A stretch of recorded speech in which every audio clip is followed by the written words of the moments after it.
Ya, ya, di Papua sudah terang benderang, saudara. Coba lihat itu. Di Papua sudah mana ini? Ya, lihat tuh sudah terang benderang di Papua. Oke, baik kita belajar ya. Ayo. Tema kita hari ini cukup menantang. Ya, sebentar saya rekam dulu. Bisa dengar jelas nggak suara saya? Yang di Jelas, Koden. Instagram Jelas, Mantap. Koden. jelas ya. Yang Sejelas Instagram, orangnya. Facebook bagaimana? Jelas Jelas, Instagram, mantap. Facebook mantap semua ya. Ya, saya harus agak kenceng ini suaranya karena di sini rame. Maaf, iya. Maaf ya. Ya, baik. Tema kita hari ini bahwa kasih karunia, ya, pengenalan akan Tuhan itu sebagai pintu gerbang, ya, untuk kita menikmati kasih karunia dan keselamatan. Saudara, kita akan melihat dulu kasih karunia. Nah, saudara yang melihat Novanita dan Dior itu dari Palu mereka, ya. Apa itu kasih karunia? Selama ini kita selalu berpikir kasih karunia itu anugerah pengampunan, ya, anugerah berkat. Kasih karunia itu semua hal-hal yang indah yang Tuhan sediakan buat kita. Tidak salah. Tapi kalau kasih karunia itu hanya stop sampai ke kita, nah itu yang salah. Saya ulangi, jadi kasih karunia itu tidak boleh berhenti, nggak boleh stop hanya sampai ke kita. Harus menjadi berkat buat yang lain. Oke, kita lihat dulu Keluaran 33 ayat yang ke-16. Apa itu kasih karunia? Dan ternyata Musa menuliskan ini. Filipus ada? Keluaran 33 Masih dikunci, Pak. Kenapa? Masih Bu Eri, dikunci. Ibu Eri minta tolong jadikan Pak Filipus co-host. Iya, sabar ya.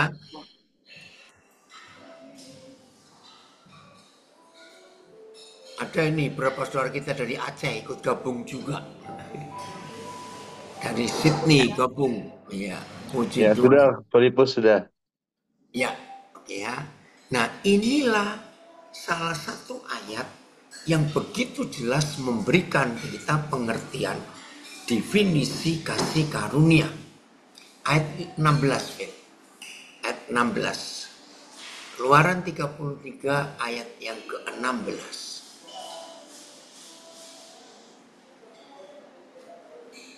Dari manakah gerangan akan diketahui? Perhatikan ya.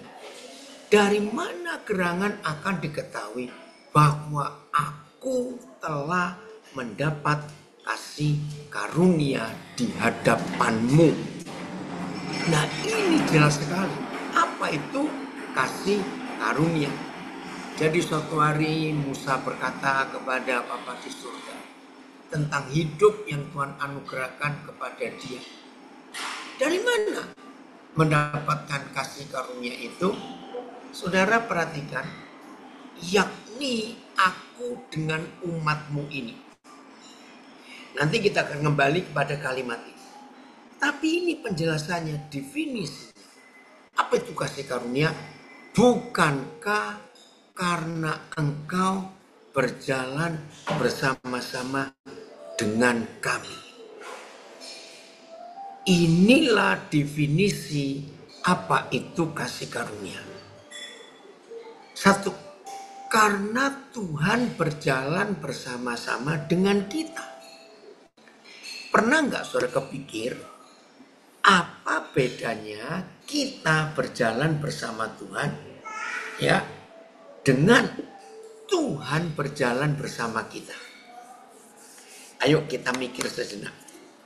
Apa bedanya Tuhan berjalan bersama kita dan kita berjalan bersama Tuhan? Ternyata ada bedanya. Ya, dengan kalimat ini. Coba renungkan. Saya ulangi lagi. Definisi kasih karunia itu karena engkau berjalan bersama-sama dengan kami. Apa bedanya kalau ada kalimat kita berjalan bersama Tuhan? Ya, kami berjalan bersama Tuhan itu ternyata beda dengan Tuhan yang berjalan bersama-sama dengan kami. Itu beda sekali. Ya, ada yang usah komen ya. Gini, untuk mengerti konsep ini. Dari dua kalimat ini saya beri pertanyaan. Siapa yang ngajak siapa? Dan siapa diajak siapa? Maaf ini ya, saya nggak ingin bocor ruwet. Aduh, pagi-pagi masih gelap di WIB, belum sarapan, diajak mikir yang sulit-sulit. Enggak sulit. Saya ulangi. Kasih karunia diberikan kepada kita, penjahat-penjahat ini atau mantan-mantan bajingan ini, adalah Tuhan berjalan bersama-sama dengan kita. Ternyata beda kalau kita yang berjalan bersama-sama Tuhan.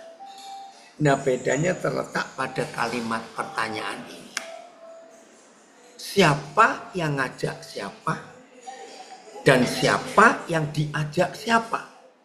Antara Tuhan berjalan bersama-sama dengan kita dan kita yang berjalan bersama-sama dengan Tuhan. Tunggu. Ya, ada yang komen sudah. Tuhan yang menghendaki kita berjalan, Tuhan yang menghendaki berjalan dengan kita. Oke, saya baca semua ya. Tuhan menghendaki semua anaknya berjalan bersamanya. Tapi kita harus mengajak Tuhan duluan. Nah, ini salah. Sombong kali kita ngajak Tuhan. Maaf ya, jangan tersinggung. Kalau saudara berkata kita ngajak Tuhan, itu logikanya anak kecil ngajak papanya. Bisa, memang bisa. Tapi konteksnya nggak begitu. Ada lagi. Kalau kita berjalan dengan Tuhan, kita yang minta Tuhan berjalan dengan kita. Nah, ini loh. Jadi kalau Tuhan berjalan dengan kita, Dia yang ngajak kita. Ya, terus.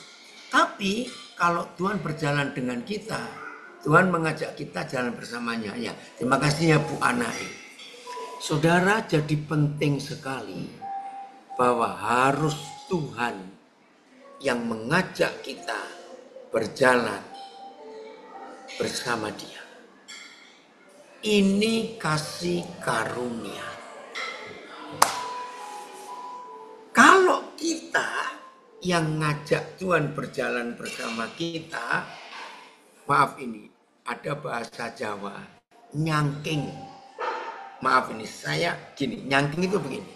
Kita sedang lewat atau jalan, tiba-tiba ngelihat ada keranjang kah, ada tas, ada apa, terus kita ambil.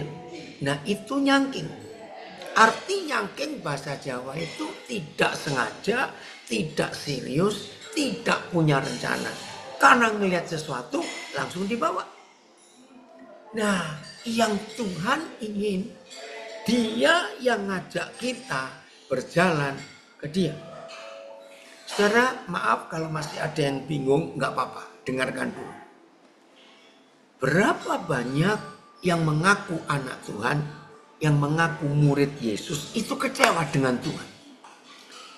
Lalu kalau orang kecewa dengan Tuhan itu pasti ada kalimat ini. Loh, katanya kalau aku rajin memberi perpuluhan, aku dapat berkat besar. Katanya kalau aku rajin doa pagi, wah, ada pintu-pintu surga terbuka. Katanya kalau aku begini, aku begitu. Nah, itu menandakan orang itu, murid Yesus itu yang mengajak Tuhan berjalan bersama Dia. Jadi kalau kita berjalan bersama Dia ngajak Tuhan, berarti kita menentukan tujuan kita. Lalu Tuhan ikut. Maka itu tadi saya memberi pertanyaan dengan dua kalimat ini. Tuhan berjalan bersama kita atau kita berjalan bersama Tuhan? Bedanya pada pertanyaan ini. Siapa yang ngajak siapa dan siapa yang diajak siapa? Ini menentukan. Saudara lihat, dengan tegas Tuhan Yesus berkata, "Akulah gembalamu dan kamu domba-dombaku." Saya ulangi, dengan tegas Tuhan Yesus berkata, "Aku gembalamu, kamu domba-dombaku." Nah, untuk mengerti kasih karunia yang diucapkan oleh Musa, maaf, di Keluaran 33 ayat 16 tadi, mengapa Tuhan Yesus nggak berkata, maaf ya, ini logika anak-anak ya. Saya guru sekolah minggu, jadi masih bisa cerita hal itu. Mengapa Tuhan Yesus nggak berkata, "Kamulah kucing-kucingku"? Maaf, tahu nggak bedanya kucing dengan domba? Kucing itu nggak perlu gembala. Kucing itu nggak perlu penuntun. Kucing itu pintar. Dibuang jauh-jauh dari rumah majikannya, dia bisa balik. Walaupun waktu buang dimasukkan karung. Kalau domba, keluarkan dari kandangnya cuma jarak 20 meter atau 30 meter.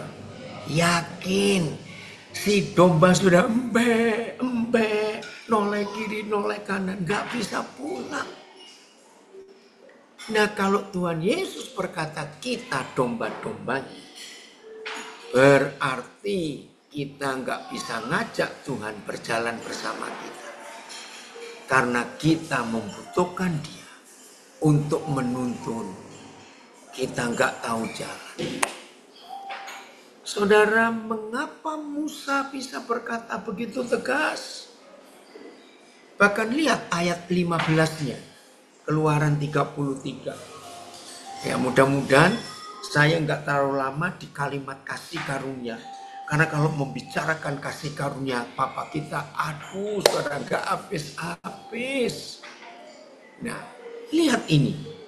Berkatalah Musa kepadanya, "Jika engkau sendiri tidak membimbing kami, tidak menuntun kami, janganlah suruh kami berangkat dari sini." Saudara bisa melihat jeritan hati Musa. Lihat intonasi cara saya membaca ayat ini. Oh ya, kepada rekan-rekan pengkhotbah, hamba-hamba Tuhan, kalau mengajar dan membacakan ayat, perhatikan isi ayat itu dan intonasikan sesuai dengan isi hati penulisnya.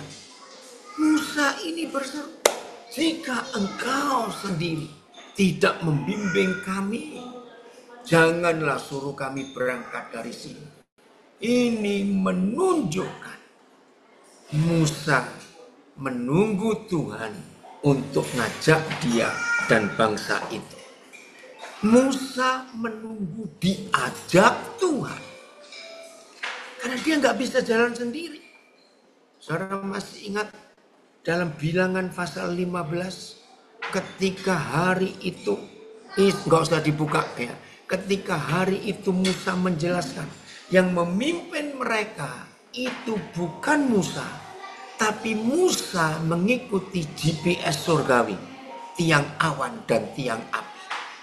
Bayangkan, Bilangan 9 ayat 15 mulai. Bayangkan, jadi GPS yang sekarang ditemukan oleh manusia, ya penunjuk arah, ya semua kita sekarang sangat bergantung dengan GPS di handphone kita. Kalau enggak kita akan kesasar. Ternyata ribuan tahun yang lalu, GPS pertama yang dibuat, yang diketahui oleh manusia adalah tiang awan dan tiang api itu. Wah, ini luar biasa. Itu GPS pertama di dunia. Haleluya. Jadi saudara, kasih karunia itu adalah Yahweh Tuhan sebagai Papa yang mengajak kita berjalan bersama Dia. Kalimat yang kedua, ya arti yang kedua masih Keluaran. Terima kasih ya, udah ini stop ya. Ini ya Pak Filipus dan nayangkan Bilangan pasal 9 mulai ayat 15 sampai 23. Tapi ini ayat 19 ya. Bilangan 9 ayat 19. Apabila awan itu lama tinggal di atas kemah suci, maka orang Israel memelihara kewajibannya kepada Yahweh dan tidaklah mereka berangkat.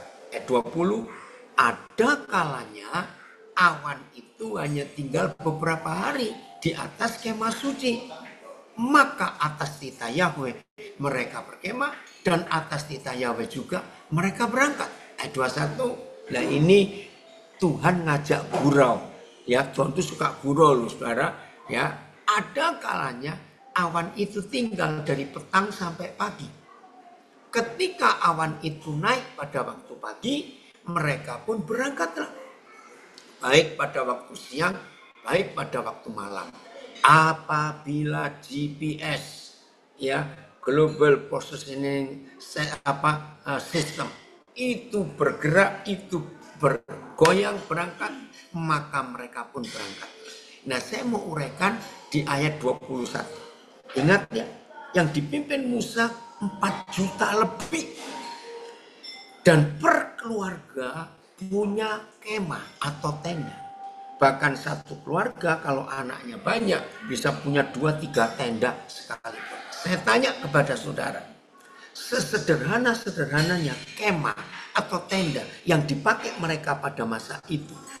Jawab, bongkar pasang bongkar, itu ribet atau mudah? Jelas ribet. Nah lihat ini, ada kalanya awan itu tinggal dari petang.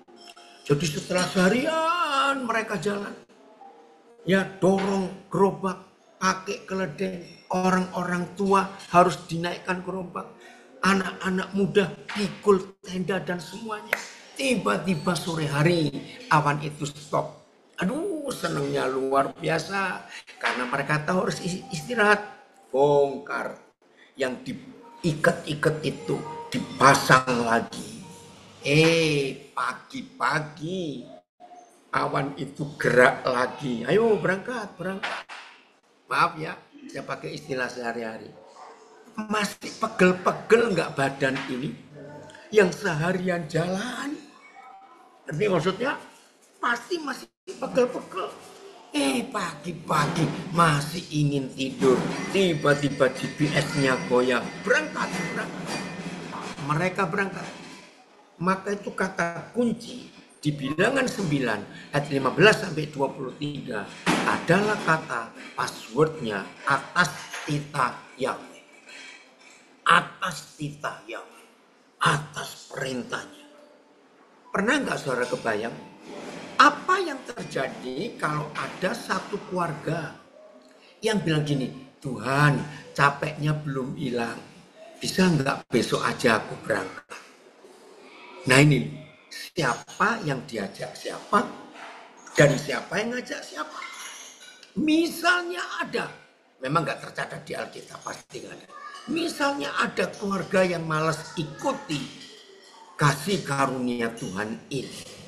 Lalu mereka tinggal, lalu mereka berinisiatif, gak apa-apa, besok kita nyusul, kita istirahat dulu hari ini, karena pegel-pegelnya belum hilang. Saudara tahu akibatnya?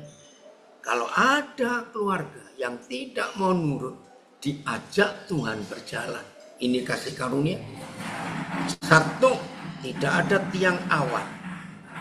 Saudara tahu ekstrimnya suhu padang gurun, kalau tengah hari panasnya nggak karuan. Kalau malam hari dinginnya nggak terkatakan. Maka itu Tuhan memberi AC dan payung besar pada waktu siang.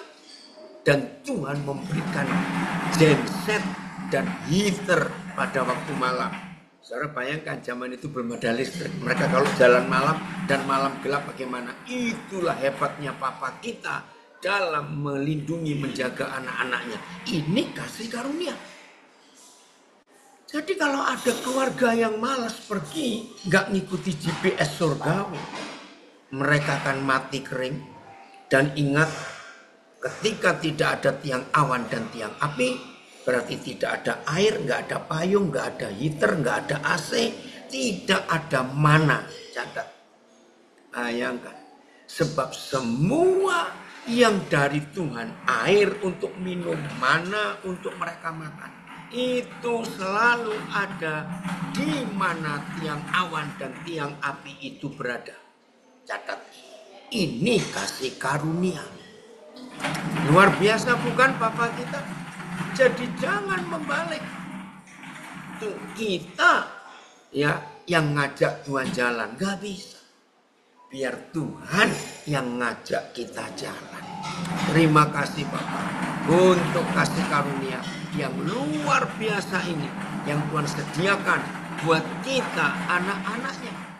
Maka itu dalam hidup kita jangan berani-berani melawan tuntunan Tuhan. Betul. Ini sungguh luar biasa. Jadi Musa kalau berdoa lewat Keluaran 33:15, karena Musa tahu, dia nggak tahu ke Kanaan itu jalannya kemana.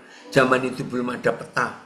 Maka itu Musa bergantung pada kasih karunia, yaitu Tuhan Yahweh, Bapa yang baik, yang berjalan bersama kita. Kita diajak dia.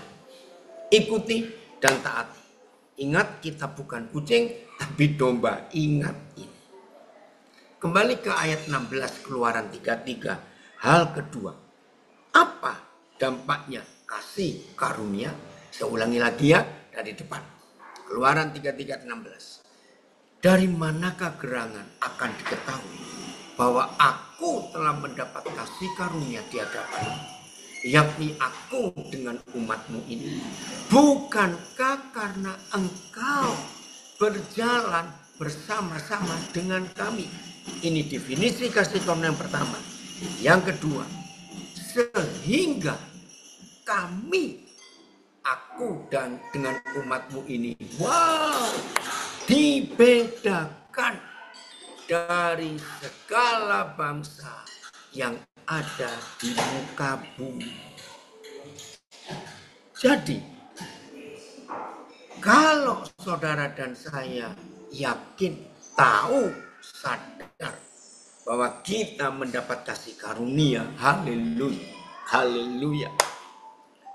Pertanyakan pada diri sendiri, apakah cara kita berkata-kata, cara kita berpikir, cara kita melihat sesuatu, cara kita menilai mendengar sesuatu, cara kita memutuskan sesuatu, cara kita membelanjakan uang kita untuk apa?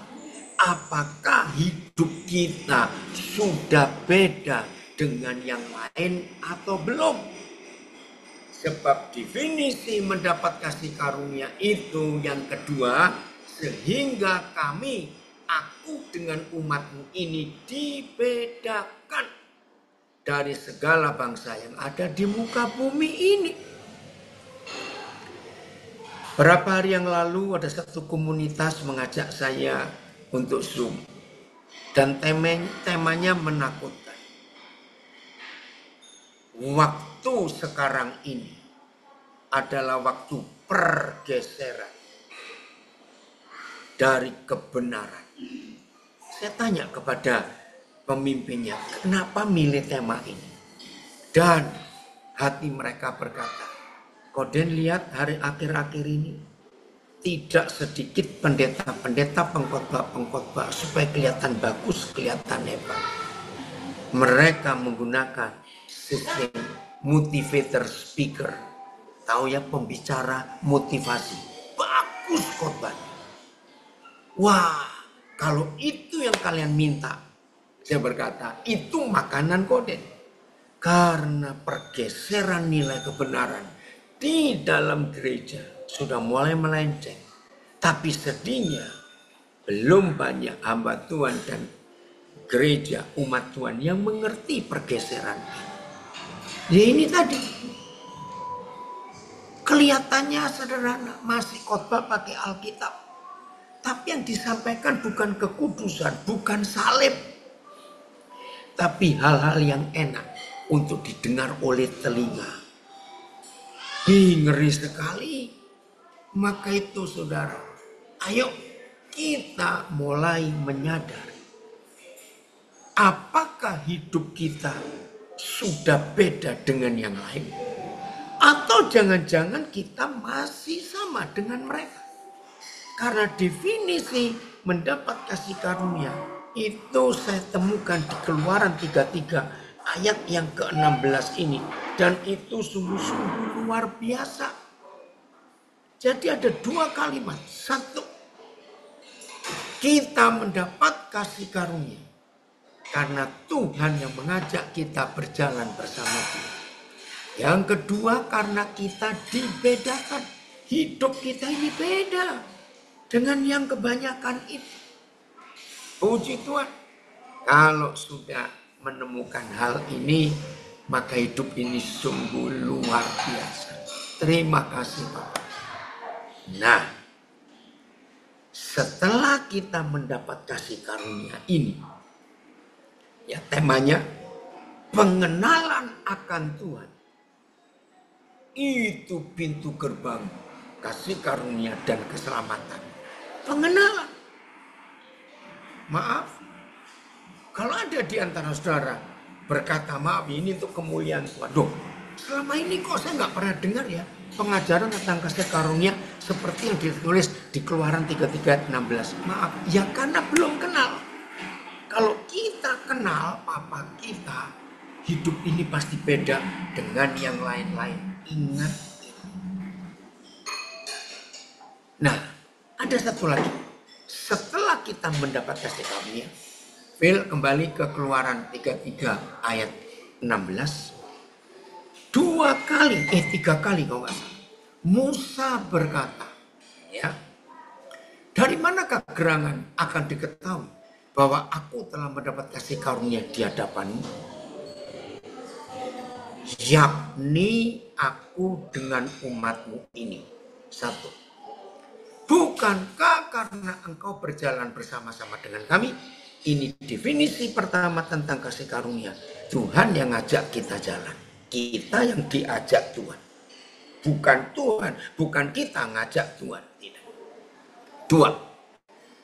Sehingga kami, yaitu aku dengan umatmu ini. Dua kali. Dibedakan dari segala bangsa yang ada di muka bumi. Saudara, pertama kali Roh Kudus ngajar saya tentang ayat ini, saya itu kagum. Maaf, khotbah-khotbah berkat, khotbah-khotbah tentang keberhasilan, sukses, khotbah-khotbah tentang kasih karunia, mukjizat dan banyak lagi. 90 sekian persen. Hanya untuk aku dan keluargaku. Aku dan keluargaku. Maaf, yang kenal saya pasti tahu. Kenapa cara hidup saya cukup berbeda dengan banyak rekan-rekan sahabat Tuhan yang lain. Salah satu contoh yang beda.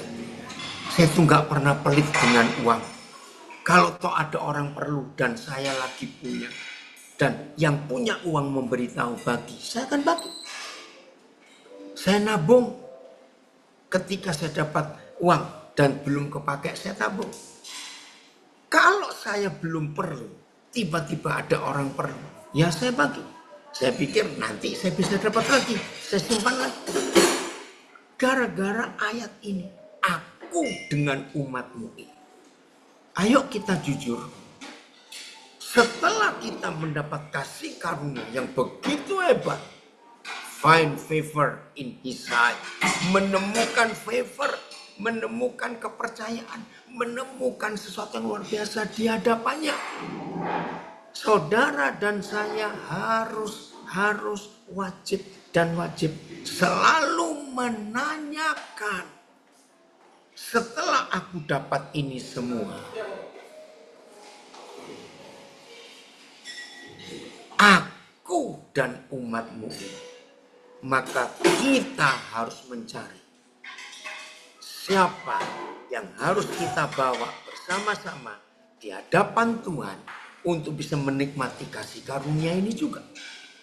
Maka itu Musa berkata tegas 2 kali di kalimat di ayat yang sama. Aku dan umatmu ini. Aku dan umatmu ini. Artinya setan gak suka kalau saudara suka berbagi. Catat ini. Setan nggak suka. Tapi dari Musa kita belajar. Aku dan umatmu ini. Cari, temukan. Saya ulangi, cari, temukan. Saudara dan saya tidak bisa berdiri sendiri di hadapan Tuhan untuk menikmati kasih karunia kalau tidak ada orang-orang lain di sekitar kita. Aku dengan umatmu ini. 2 kali ini, dalam 1 ayat saja. Masih ingat gak penderitaan Musa memimpin bangsa itu? Aduh, Musa stres, berat stresnya. Phil, masih ingat gak berapa hari lalu kita Zoom, lalu ada ayat Papa lupain. Musa itu begitu marah kepada bangsa itu.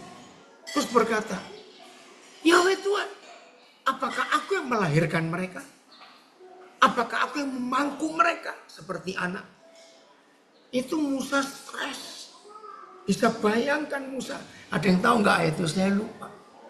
Ini luar biasa. Dalam keadaan bangsa itu begitu kurang ajar, menyakitkan hati Musa. Tapi Musa masih memperhitungkan, aku dengan umatmu ini. Ayo kita jujur. Apakah orang-orang yang Tuhan sengaja utus? Perhatikan kalimat ini. Apakah orang-orang yang sengaja Tuhan utus untuk mengganggu hidup kita? Apakah kita masih mau mengajak dia atau mereka untuk menikmati kasih karunia itu? Lihat ini, terima kasih Phil. Bilangan 11 ayat 12. Musa ngomong begini karena stresnya dia memimpin 4 juta orang. Akukah yang mengandung seluruh bangsa ini? Atau akukah yang melahirkannya? Stres ini, stres, maaf. Sehingga engkau berkata kepadaku, pangkulah dia seperti pak pengasuh, babysitter. Oh Tuhan, pangkulah dia seperti pak pengasuh, memangku anak yang menyusu, berjalan ke tanah yang kau janjikan dengan bersumpah kepada nenek moyangnya. Sadar Musa emosi karena bangsa itu kurang ajar betul. Pertama saya diberitahu ayat ini, saya tuh nangis. Musa, sampai segitunya dia. Tapi kalau kita baca tadi di Keluaran 33, Musa tetap mau mengajak mereka yang kurang-kurang ajar itu, maaf, untuk tetap bisa menikmati kasih karunia. Haleluya. Mari kita jujur pada diri kita sendiri. Sudahkah kita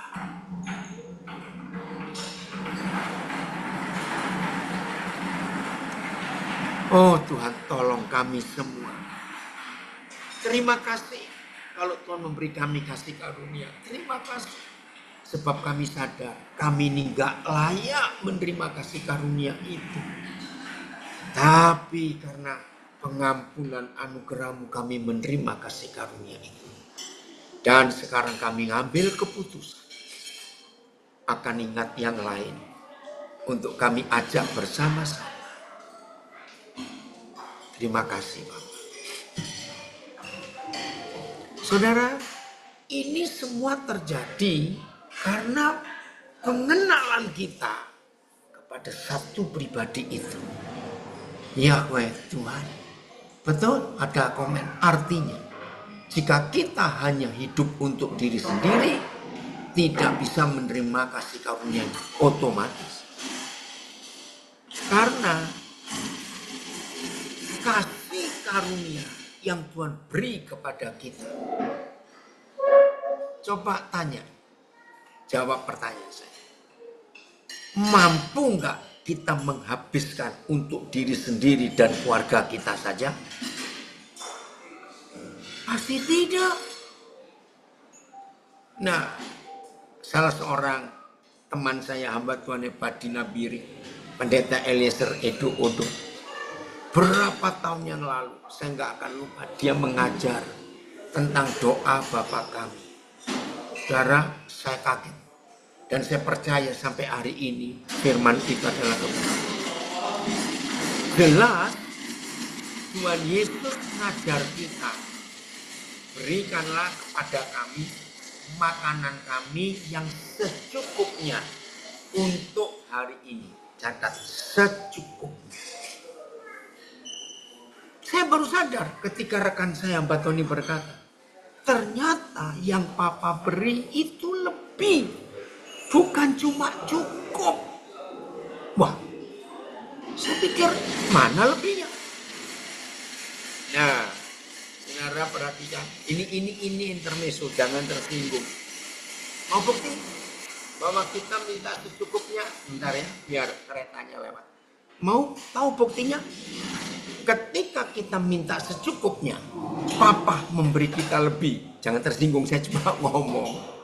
Buktinya, badan kita bunter-bunter, bulat-bulat begini, maaf. Itu kan karena kita dapat lebih. Begini kata Pak Edo. Dia memberi, ada yang komen tertawa itu. Pak Edo berkata begini.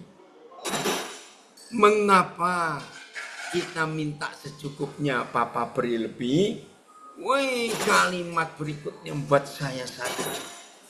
Sebab Papa tahu, di sekitar kita masih banyak orang yang belum tahu ada Papa yang di surga sebaik Papa kita.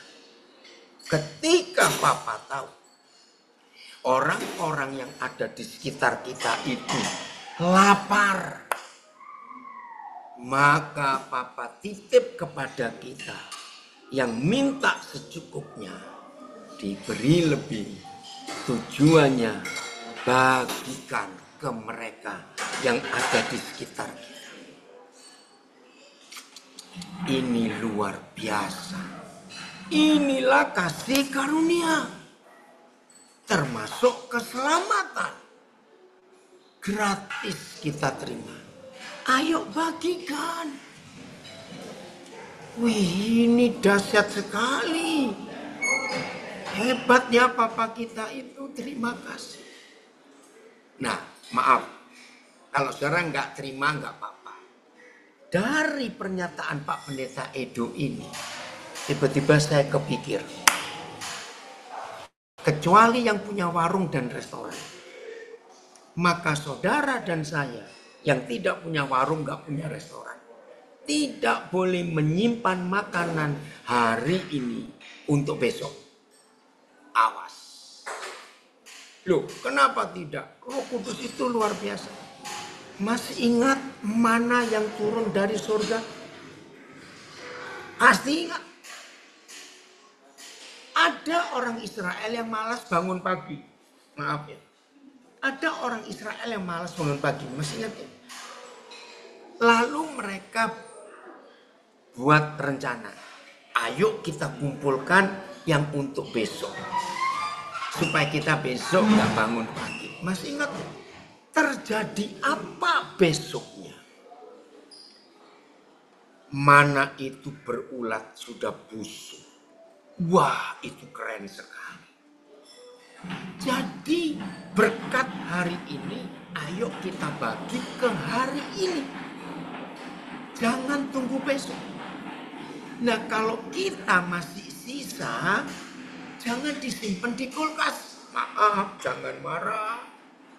Bagikan ke tetangga-tetangga, ke siapa saja. Kami tinggal di Papua. Tetangga kami, ya kebetulan orang-orang cukup. Nah, saya punya kebiasaan sejak ngerti ayat itu. Saya bilang pada istri saya, pokoknya jatah hari ini kalau masih ada, ayo panggil siapa yang mau makan, datang ke rumah. Maka itu anak-anak kami di Nabiri memberi rumah yang kami tempati. Itu Bethlehem. Saya tanya kepada mereka, kenapa kalian beri rumah kami ini Bethlehem? Kaget saya. Karena selalu ada makanan. Rumah roti. Oh. Terima kasih, Vin. Keluaran 16 ayat 20.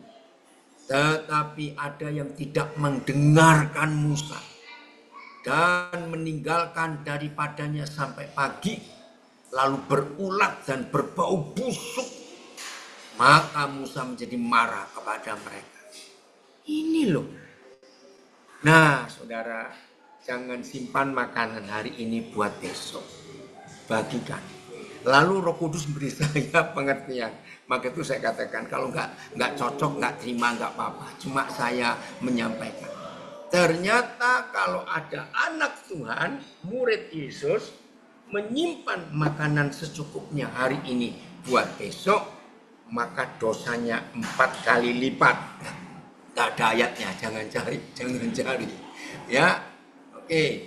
Ada tulisan Keluaran 16 ayat 4. Lalu berfirman Yahweh kepada Musa, sesungguhnya aku akan menurunkan dari langit hujan roti bagimu. Woi, keren.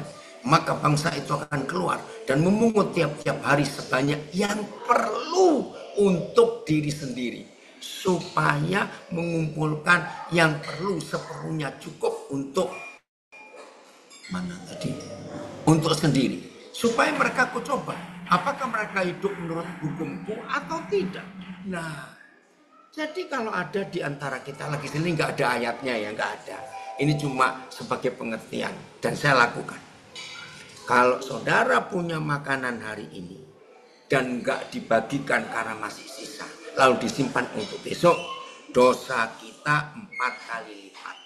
1, dosa pertama berarti hari ini, nanti malam ada orang-orang di sekitar kita yang tidur sambil lapar, perut kosong karena kita nggak bagi. Dosa kedua, ya lagi sekali nggak ada ayatnya, jangan saya dituduh buat ayat sendiri, tidak, ini cuma pengertian. Dosa kedua, hari ini para penjual sayur, penjual daging di pasar tidak laku karena kita nggak belanja, karena makanan kemarin masih ada, maaf.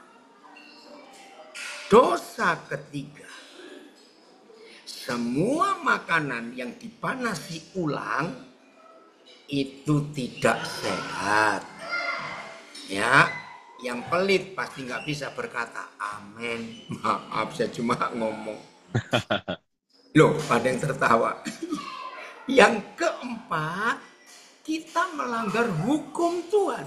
Ini loh, Keluaran 16 ayat 4 ini bagus. Lalu berfirmanlah Yahweh kepada Musa, sesungguhnya aku akan menurunkan dari langit hujan roti bagimu. Itu luar biasa.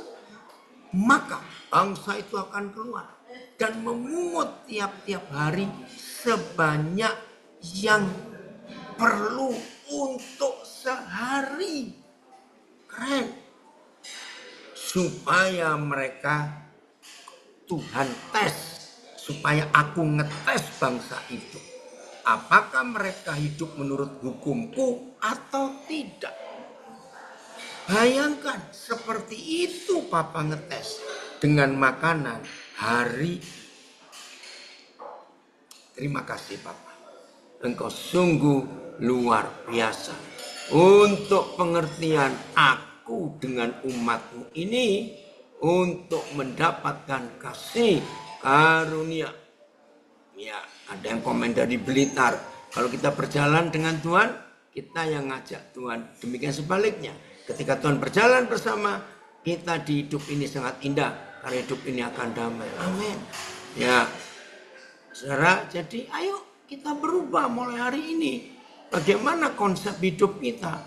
Melakukan semua kehendak Tuhan sehari-hari, tiap hari loh, setiap hari ada hal-hal baru yang Tuhan. Dari Serpong sudah hampir 2000 tahun. Firman kasihlah sesamamu manusia seperti dirimu sendiri, sebagai firman yang setara sejajar dengan mengasihi Bapa. Tapi yang muncul 99,9% masih kasih diri sendiri saja. Ampuni kami Tuhan. Betul. Seringkali kita lupa. Maka itu mari mulai hari ini saudara, kita sangat tahu. Nanda, ini anak saya yang di birth ya. Masih di Perth kamu nak? Ya, senang sekali Bapak lihat kamu. Ya, ada yang komen dari ini kampung di Sumatera Utara. Beberapa hari lalu saya simpan stok rencana untuk seminggu ini tunggu gajian. Tiba-tiba datang beberapa anak bantuin cabut rumput. Akhirnya stok dihabisin buat mereka karena selalu ingat firman Tuhan yang dibagikan. Saya Papa bagikan. Haleluya. Wah, ini penginjil terkenal dari Nabire. Wah, bahaya yang nyimpan tart Natal sampai Pasca. Ini penginjil satu ini ada loh, dapat kue tart Natal disimpan sampai Pasca baru dimakan lagi sisanya. Ayo bertobat. Oke ya. Jadi ini luar biasa ya hidup kita. Nah, ada yang komen, kulkas saya sering dibuat kosong. Amin. Ya bolehlah nyimpan air, ya buah nggak apa-apa. Oke, tapi makanan harus kita bagikan. Karena banyak orang yang lapar di sekitar kita. Nah, saudara, untuk bisa punya pengenalan kepada Bapa, karena ini kuncinya, ya, pengenalan akan Tuhan itu membuat pintu-pintu gerbang kasih karunia dan keselamatan. Nah, kita sudah bahas kasih karunia. Pengenalan. Maaf ya saudara, rajin berdoa, rajin baca Alkitab, aktif pelayanan. Tapi tidak pernah bergaul dengan Tuhan, maka orang sehebat itu tetap tidak akan kenal. Sebab untuk mengenal seseorang itu bukan lewat aktivitas rohani, tapi harus tahu pribadi orang itu dengan bergaul. Saya nggak tahu siapa yang buat ilustrasi ini, tapi saya pakai sampai hari ini. Ilustrasi ini saya dapat tahun 70-an yang lalu.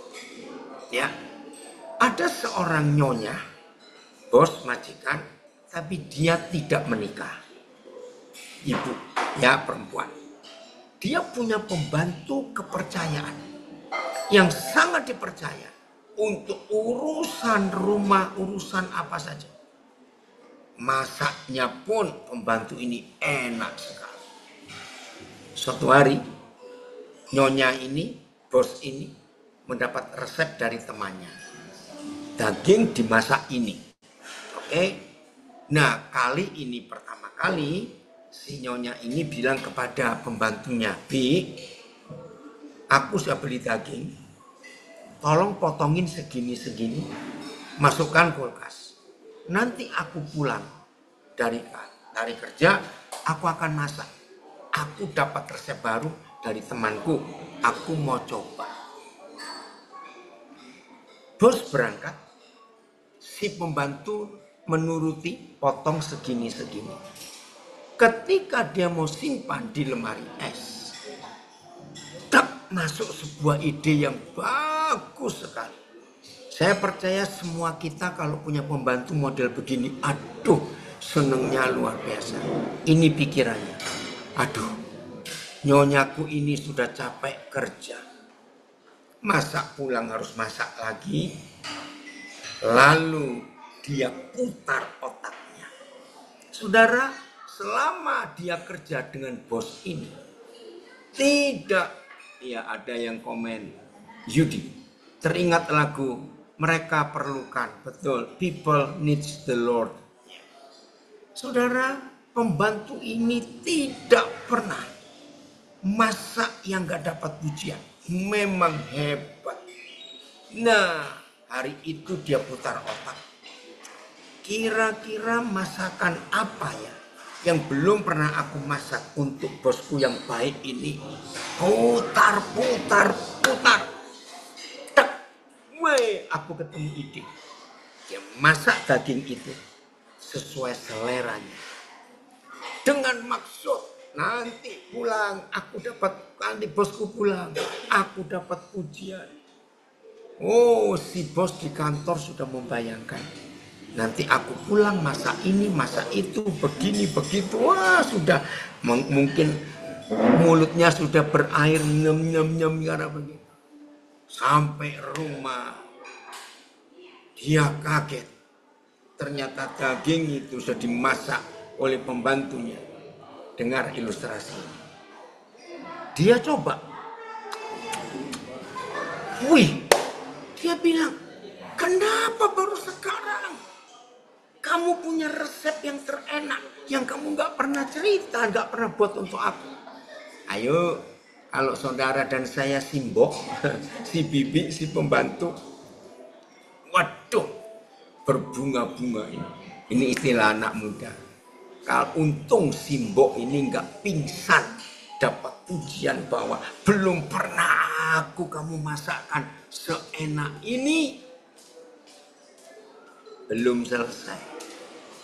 Tapi Bi, nah ini dengarkan, saya bertobat. Tapi Bi, seleraku hari ini bukan masakanmu. Seleraku hari ini adalah masakanku yang harusnya aku masak dengan daging ini. Istilah anak muda, mak jelek. Si mbok ini, si bibi ini. Dari dipuji luar biasa.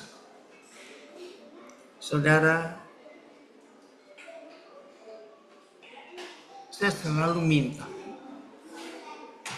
Roh Kudus, Tuhan Yesus, Bapa, mampukan saya dari hari ke hari untuk terus bisa mengenali hatimu. Sehingga aku melakukan apa yang kau suka. Saudara ngerti? Jadi si bibi ini memang hebat pelayanannya kepada si majikan. Tapi dia belum kenal. Padahal sudah sekian tahun ikut. Kiranya ini menyadarkan kita bahwa aktif doa, aktif baca Alkitab, aktif pelayanan. Kalau kita nggak bergaul dengan Papa kita, bergaul dengan firman, nggak bisa. Kita kenal dia. Tadi sebelum mulai ini, ada yang WA saya, Boden, saya ini rajin loh ngikutin Zoom, ngikutin apa itu live-nya Koden. Saya boleh tanya ya, tapi jangan marah. Apa? Saya tanya. Kok saya ini jarang lihat Koden berdoa kalau mau mulai khotbah atau mulai kebaktian. Saya jawab, doa itu nafas. Betul ya? Karena gereja percaya doa itu nafas. Kalau doa itu nafas, ya nggak perlu dong kita pakai jam. Misalnya ada yang doa 5 kali sehari. Jadi orang itu bernafasnya cuma 5 kali sehari. Betul nggak? Nggak bisa. Kita itu bernafas 24 jam penuh. Nggak cuma berapa kali sehari. Nggak bisa. Nah, kalau kita bisa bernafas 24 jam, ya saya bilang itu doa saya. Ya, itu doa saya. 24 jam penuh saya bernafas. Saya berdoa. Luar biasa ini. Oke, bentar ya. Coba saya kirim ke Filipus. Ini supaya tahu ada orang tanya seperti ini. Tunggu sebentar ya. Seru sekali ini pertanyaan orang ini, saudara kita ini. Saya jawab dan dia iya ya, betul juga ya. Bentar ya, saya cari wifi-nya dulu. Dan inilah hidup kita yang sesungguhnya. Phil, Bapak kirim ke WA-mu ya. Nanti coba ditayangkan. Ya. Oke. Bentar. Mudah-mudahan masuk. Ini seru sekali, saudara. Pertanyaannya. Ya, untung di WA ini tidak ada namanya. Jadi nggak apa-apa. Masuk, Phil? Ya, coba tayangkan ya. Oke, kita lanjut sekarang.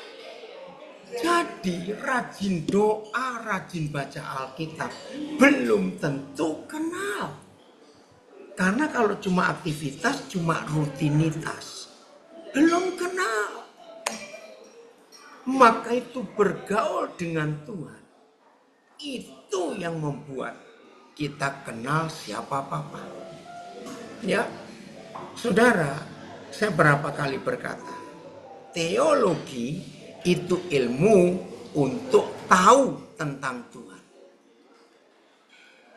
Bergaul dengan seseorang tidak bisa kita pakai dengan mempelajari orang itu.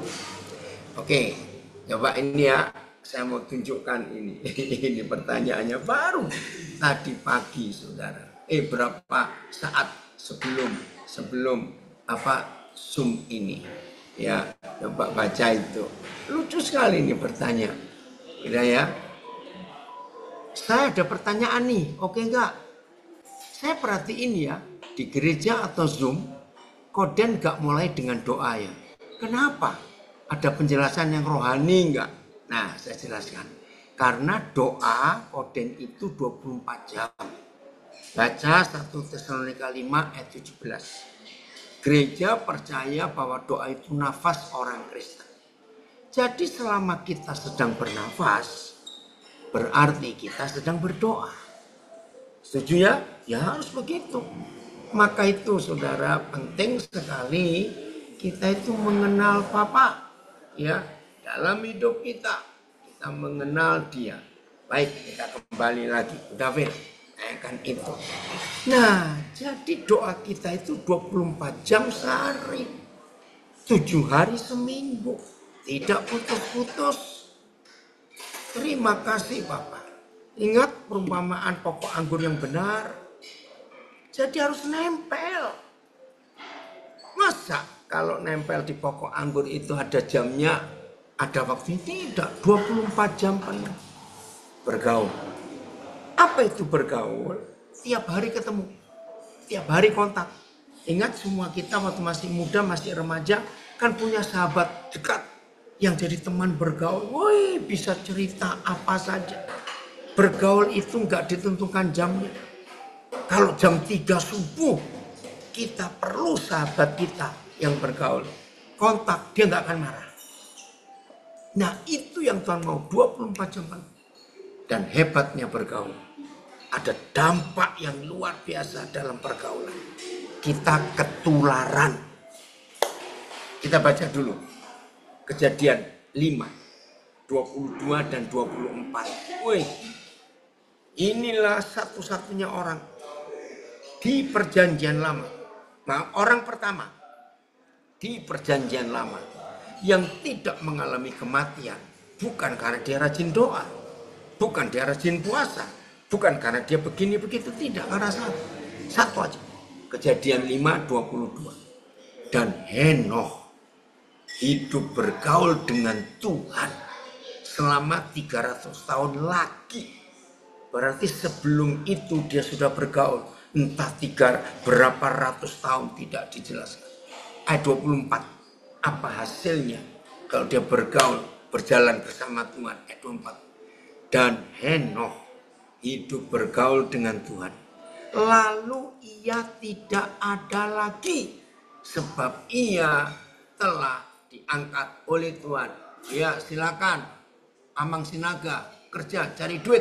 Haleluya, Tuhan berkati. Ya, oke. Mau kerja. Saudara dengarkan.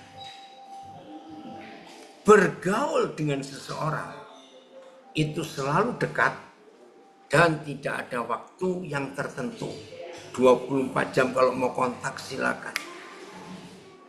Tapi teologi itu mempelajari tentang Tuhan.